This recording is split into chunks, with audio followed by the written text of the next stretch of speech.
Have you ever wanted to take every commander that you absolutely love and throw them into one deck? Well, Jodah the Unifier might be for you.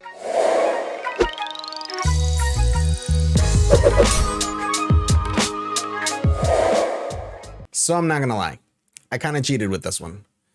I kind of already had the core of this build.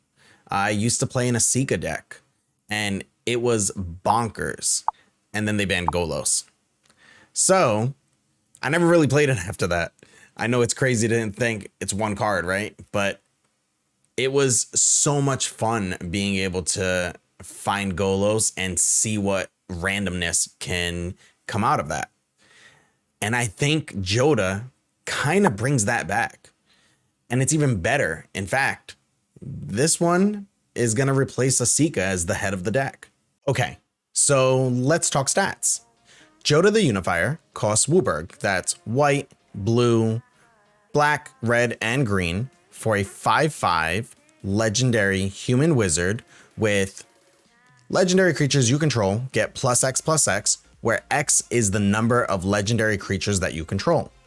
And whenever you cast a legendary spell from your hand, exile cards from the top of your library until you exile a legendary non-land card with lesser mana value.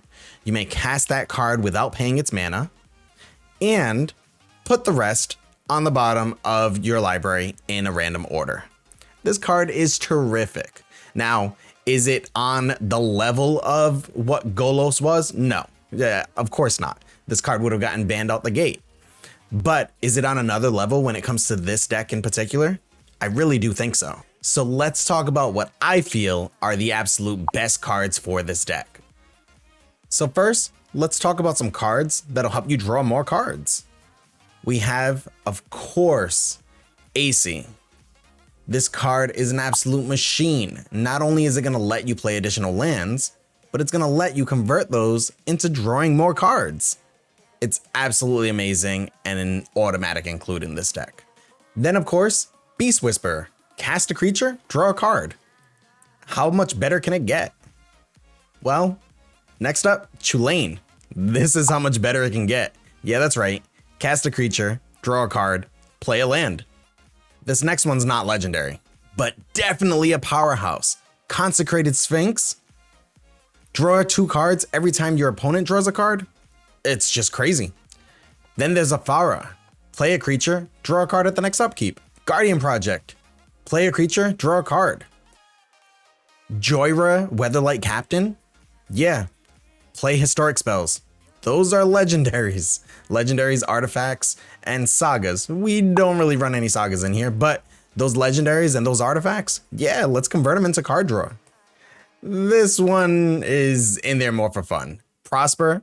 I absolutely love this card. I'm addicted to the deck that I have built around him, and so let's throw him in here. Why not? He's an absolute blast. You just exile a card at your end step, and then when you cast it, you make a treasure. What kind of legendary tribal deck would we be without Reki?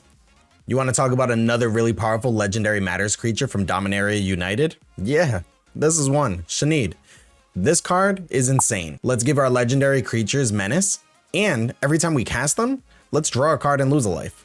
I'll take that any day. And then we can of course play AC number 2, Tatiova. Play a land, draw a card, gain a life. Let's go.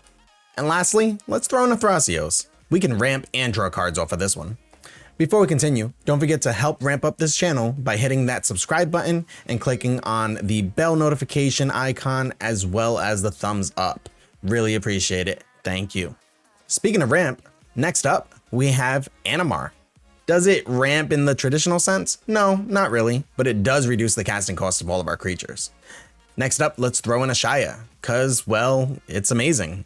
Yeah, turn all of our creatures into lands. I'll take that. Speaking of using our creatures for mana, why not play Asika? I talked about how great it was at the beginning having her as the commander of the deck. I think she'll be just as great in the 99. Let's also play the Dryad.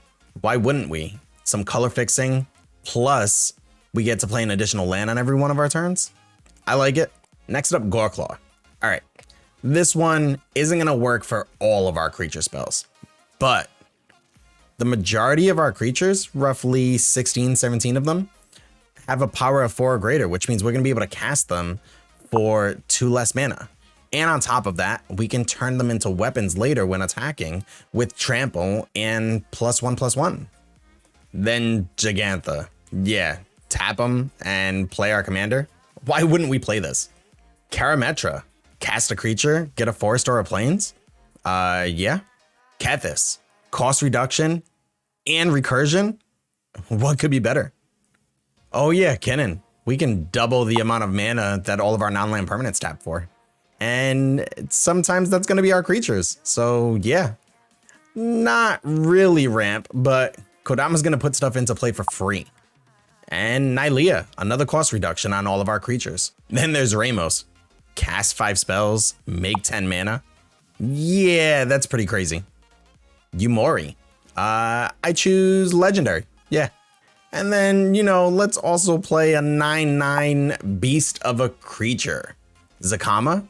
He's going to enter the battlefield and untap all of our lands. Yeah, that's absolutely amazing.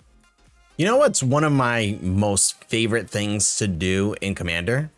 That's tutor. Yeah. So in this one, we're going to run both Sisseis, and of course, we're going to run Sidisi.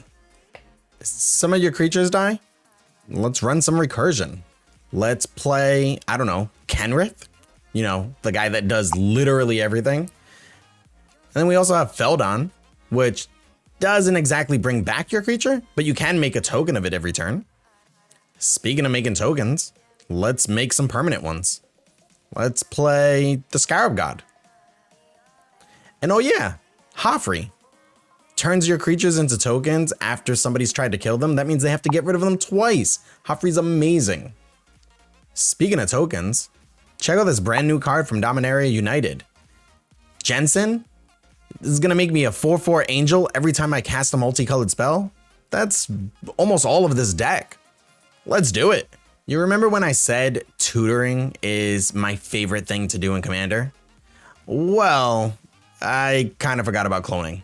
Yep, that's definitely my favorite. We're going to run both Sakashimas, and let's throw in a Spark Double too. Listen, at the end of the day, however you build this deck, it's gonna be fun. This is one of those commanders where you can throw just about anything into the deck. It's gonna be really powerful, and you're gonna have a blast playing it. So let's get building.